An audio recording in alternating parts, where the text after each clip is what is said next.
Kelompok Houthi kembali melancarkan serangan rudal ke wilayah Israel pada Kamis pagi waktu setempat, dengan target utama Bandara Internasional Ben Gurion di Tel Aviv. Dalam laporan yang disampaikan Al Arabiya, juru bicara militer Houthi, Jenderal Yahya Sari, menyatakan bahwa rudal balistik yang ditembakkan dari wilayah Yaman telah berhasil menghantam sasaran. Sari menyebut aksi ini sebagai bentuk pembalasan atas kekejaman Israel terhadap warga sipil di Gaza. Namun pihak militer Israel membantah klaim tersebut dan mengumumkan bahwa rudal telah berhasil dihancurkan oleh sistem pertahanan udara mereka.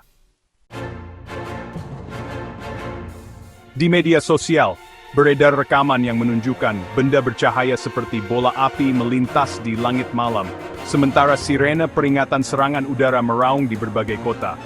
Serangan rudal dari Houthi sendiri bukanlah hal baru, karena kelompok tersebut sejak tahun 2023 secara konsisten menyatakan dukungan terhadap rakyat Palestina dan melakukan serangan ke wilayah Israel sebagai bentuk solidaritas. Di sisi lain, Israel kembali berduka setelah satu lagi tentaranya gugur dalam pertempuran di jalur Gaza. Pada Rabu, 9 Juli, militer Israel mengonfirmasi tewasnya Sersan Abraham Azulai, seorang operator dari unit teknik tempur di bawah Komando Selatan.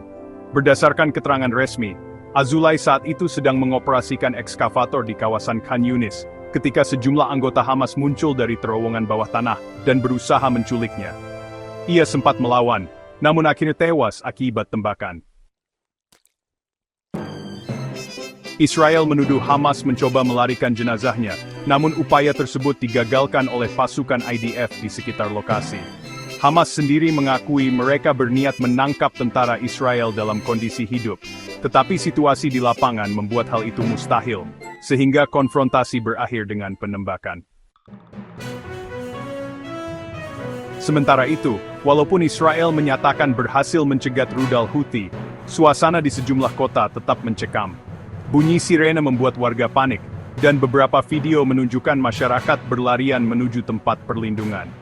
Seorang pengguna media sosial bahkan mengunggah video yang menggambarkan kekacauan saat warga berebut masuk ke bunker, dengan beberapa orang terluka karena terinjak atau terjatuh.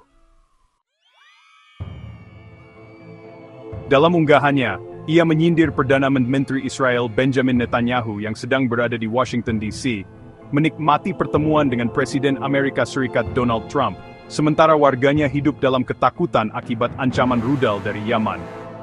Dalam pertemuan itu, menurut laporan media Arab, kedua pemimpin membahas situasi di Gaza dan rencana pemindahan warga Palestina ke negara-negara tetangga. Di akhir pernyataannya, Jenderal Yahya Sari kembali menegaskan bahwa target rudal mereka memang Bandara Ben Gurion, dan ia menyebut serangan itu berhasil sebagai bentuk balasan atas agresi Israel di jalur Gaza. Namun di balik ledakan dan sirene, dunia maya justru meledak dengan komentar netizen yang tak kalah pedas dari rudal balistik. Seorang warganet asal Haifa menulis, "Aku cuma pengen sarapan shakshuka, tapi malah lari ke bunker dengan tangan gemetar dan panci masih nempel di kepala." Sementara influencer lokal yang biasanya promosi skincare kini mendadak jadi jurnalis darurat, siaran langsung dari kolong meja makan sambil teriak, "Ini bukan filter efek guncangan. Ini leads the speyang." Netizen lainnya menyindir keberadaan Netanyahu yang sedang menyusun strategi pertahanan di restoran mewah Washington, lengkap dengan steak medium rare dan anggur diplomatik. Sementara rakyatnya berlarian sambil menyeret koper ke bunker seolah-olah mau liburan ke neraka. Bahkan ada yang bikin polling online, mana yang lebih aman, bunker di Tel Aviv atau kursi cadangan di Gedung Putih? Hasilnya, bunker menang telak, meski tanpa pendingin ruangan. Di tengah kekacauan ini, Hamas dan Houthi makin aktif di media sosial. Jenderal Yahya Sari misalnya, update story Instagram dengan emoji rudal dan caption, #untuk Gaza, #Ben Gurion kena lagi. Sementara akun Twitter resmi militer Israel membalas dengan grafik CGI warna-warni yang memperlihatkan bagaimana rudal dicegat secara, precise and professional. Meski warga bilang, suara ledakan masih kedengaran sampai dapur. Bahkan muncul meme viral yang menggambarkan Iron Dome sebagai Iron Donut karena makin sering bolong. Netizen lain juga menyarankan agar Israel mengganti strategi dari militer ke mediasi. Karena katanya, rudal lebih takut sama negosiasi daripada laser.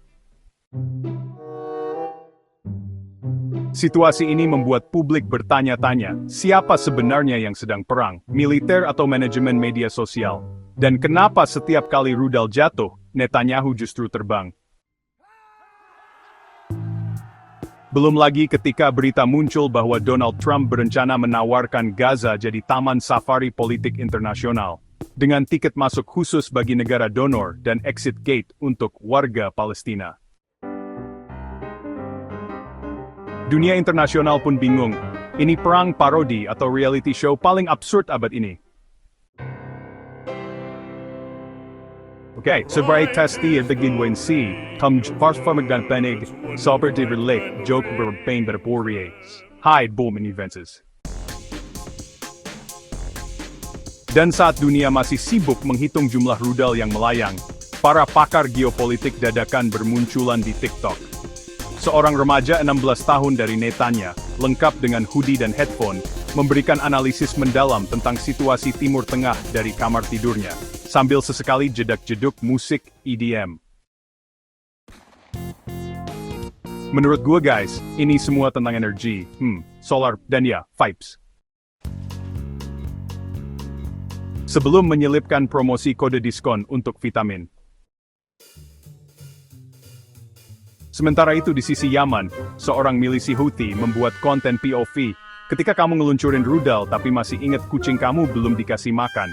Jumlah viewers, 3 juta dalam semalam. Bahkan rudal balistik pun kini punya fans club sendiri di Reddit. Lengkap dengan spekulasi desain, jalur terbang, dan potensi spin-off film Marvel. Iron Dome juga tak luput dari sorotan. Netizen mulai menyarankan agar sistem pertahanan itu di-rebrand jadi aplikasi dating, karena lebih banyak swipe left daripada intercept. Ada yang bilang, Iron Dome sekarang lebih sering nyari jodoh daripada nyari rudal. Di parlemen Israel, suasana juga tak kalah tegang. Seorang anggota oposisi berdiri sambil membawa spanduk, kalau Netanyahu bisa ke Amerika, kenapa rudal nggak bisa ke bandara? Sementara di luar gedung, demo warga makin kreatif, ada yang datang pakai kostum rudal dan menuntut perlindungan hukum sebagai objek yang sering disalahkan. Di Washington, Netanyahu terlihat duduk manis di hadapan Trump, yang entah kenapa masih percaya bahwa konflik ini bisa diselesaikan dengan tweet dan golf. I have a very big plan, kata Trump dengan bangga, sebelum melirik catatan kecil yang ternyata hanya berisi daftar restoran halal di Timur Tengah.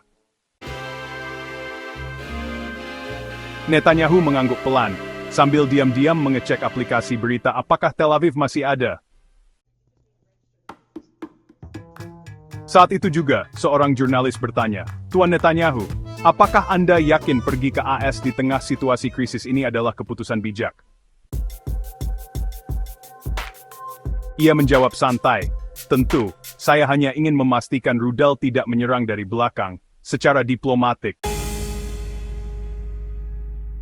Dunia pun menatap ke Timur Tengah dengan perasaan campur aduk sedih, bingung dan tertawa getir. Karena di zaman sekarang, rudal bisa trending meme bisa jadi senjata dan perang bisa terasa seperti acara TV. Penuh plot twist, dramatisasi, dan iklan politik di tengah jeda iklan tangisan rakyat sipil. Sementara itu, di lapangan, warga Israel mulai terbiasa hidup berdampingan dengan sirene. Aplikasi kencan lokal bahkan menambahkan fitur baru, bisa lari ke bunker dalam 10 detik. Swipe right.